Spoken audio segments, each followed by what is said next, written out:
Olá, meus amigos de jornada, muito bom estarmos juntos novamente para refletir sobre a palavra do Mestre. Hoje nós vamos conversar sobre ingratidão. Está lá no capítulo 18, item 19 do Evangelho segundo o Espiritismo. Mas antes eu vou contar para vocês uma lenda muito antiga, no tempo lá dos carrascos, da Idade Média, né? Que tudo que se fazia de diferente, a pessoa acabava tendo punições horríveis, né? Conta-se que um homem, seja lá por que motivo for, né? Ele foi condenado a morrer por pedradas no meio da praça para servir de exemplo. Ele era um criminoso, tá? E aí os carrascos pegavam grandes pedras e jogavam nele, a fim de fazer grandes ferimentos e assim abreviar a sua vida, ou seja, tentar machucar o máximo possível para que ele sofresse menos até. E isso era em praça pública. Todos que quisessem, todos os cidadãos que quisessem, poderiam atirar pedras, né? E todos que passavam, né, que era um costume da época, atiravam grandes pedras neste homem. Quando ele viu, ele já estava muito machucado e resistia bravamente àqueles ataques. Somente recebia as pedras e ficava calado. O rei assistia tudo impassível. Quando de repente passou um senhor, uma pessoa, né, um homem, que era seu amigo, antes dele ser preso e condenado àquela pena. E o amigo, para não parecer que tinha alguma conexão com aquele indivíduo, pegou uma pedra pequenininha e jogou nele. Quando essa pedra pequena atingiu o corpo daquele homem, ele começou a gritar. Era um grito de dor tão grande, tão lancinante, que o rei levantou a mão e disse: parem todos. E ele continuava gritando e chorando muito. E aí o rei perguntou para ele, né? Chegou perto de onde ele estava e perguntou: por que gritaste e estás neste sofrimento todo, justamente quando a pedra que te enviaram foi a menor de todas? E ele disse: as pedras grandes foram atiradas por pessoas que eu não conheço, mas esta pequenininha foi atirada por um amigo. Então essa é a sensação que nos atinge com a ingratidão.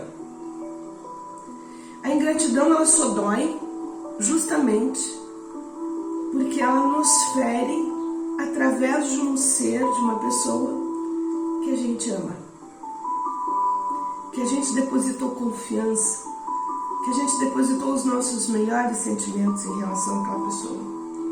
Só para terminar a nossa lenda, o rei se compadeceu e libertou o homem. Mandou que ele saísse dali e fosse curar as suas feridas, todas as feridas. E ele assim o fez. Que é o que acontece também na vida da gente. Mesmo as feridas produzidas pela ingratidão de alguém, nós vamos curar. O tempo passa, a vida continua e nós vamos curar. Mas, na verdade, falando um pouco sobre ingratidão, o que diz o Evangelho sobre isso? O Evangelho fala principalmente naquela questão do que acontece com a gente quando a gente recebe a pedrada da ingratidão. Muitas vezes nós nos revoltamos e acabamos dizendo assim, não quero mais, eu não vou fazer mais nada por ninguém, porque as pessoas não merecem. As pessoas a quem eu ajudo de alguma maneira, elas são ingratas. Às vezes, muitas dessas pessoas são nossa família, são filhos, são, enfim, pai, mãe, cônjuges, enfim. Agora eu não ajudo mais ninguém, eu não faço por ninguém mais nada. E é sobre essa postura que o Evangelho nos coloca. E ele nos diz que isso é egoísmo, que isso nada mais é do que vaidade, que na verdade nos vitimizamos diante das situações. A grande verdade é que nós depositamos expectativas em relação ao outro. Infelizmente, ainda estamos num estágio onde tudo aquilo que fazemos, a gente espera um reconhecimento. A gente espera, no mínimo, que o outro reconheça e de alguma forma seja grato por aquilo que nós estamos fazendo. E não é só necessariamente a caridade, o doar alguma coisa material, por exemplo. Não, são justamente as vivências diárias. Muito se escuta no momento de uma separação em que o casal está vivendo um momento atribulado de separação, de divórcio. Muito se escuta um dos cônjuges dizer: nossa, mas eu fiz tanto por essa pessoa e agora ele me devolve esse monte de coisas que foram feitas a nível de doação para essa pessoa. Ele me responde com isso, com a ingratidão do querer se separar. Vamos analisar juntos? Se a gente doa, se a gente se doa num relacionamento, numa situação, seja qual relacionamento que for, vamos colocar dessa maneira, né? Relacionamentos. Se a gente está se doando, a gente está se doando porque a gente está sentindo esta doação dentro de nós. Essa é a ideia. Agora, se a gente está se doando porque a gente quer uma resposta em atitude do outro,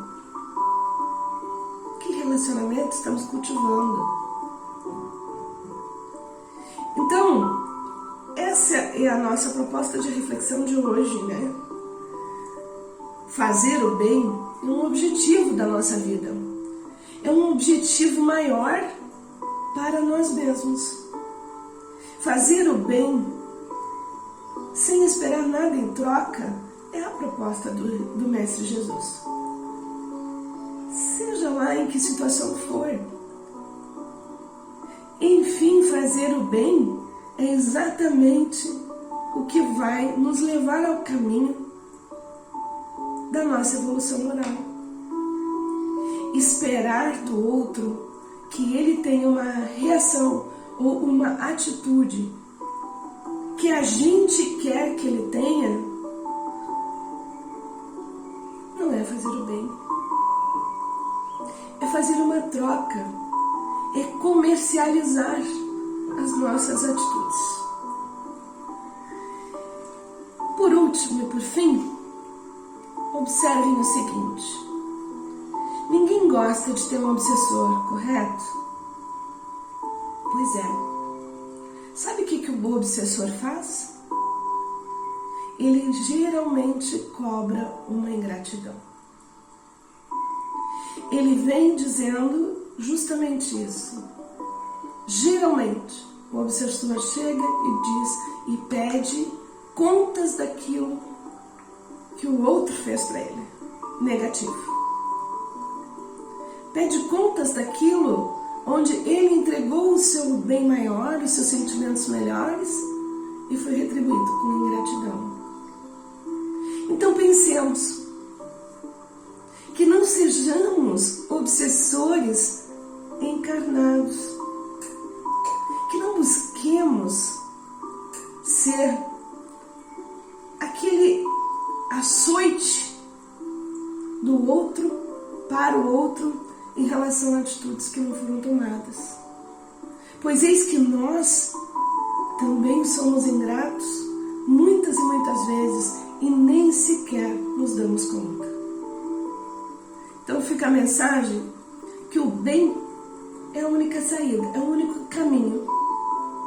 Se dermos o bem sem esperarmos nada em troca, seja em que situação for, é exatamente aí que vai residir a nossa evolução moral e é aí que nós vamos ser felizes, porque não haverão expectativas frustradas, não haverão vitimismos, não haverão infelicitações.